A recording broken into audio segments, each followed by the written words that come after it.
Ang cute-cute niya. Natutuwa naman ako kasi dumating na kahapon o nung isang araw, tapos kahapon namin ginamit. Hirap na hirap kami mag-toothbrush everyday. Hindi ko alam kung yung anak ko lang ba o nahihirapan din ba kayo mag-toothbrush ng anak nyo.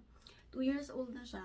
Tinry na namin ipacheck yung teeth niya sa dentist. And sabi ng dentist, try daw namin electric toothbrush. Kasi diba pagka nagka-dental cleaning ka, may vibration din yung equipment na gamit nila.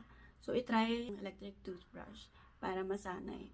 Wala pa siyang 2 years old, sinabi na yun ng dentist. Ginamit niya kagabi, mag-isa. Pinaharap ko siya sa mirror kasi ang cute nung hawakan, diba? Para makita niya na pinabayaan ko siya mag-toothbrush ng sarili niya. Yung gamit niya dati, yung tiny buds.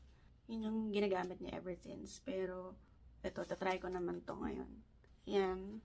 Yung bristles niya, hindi kasi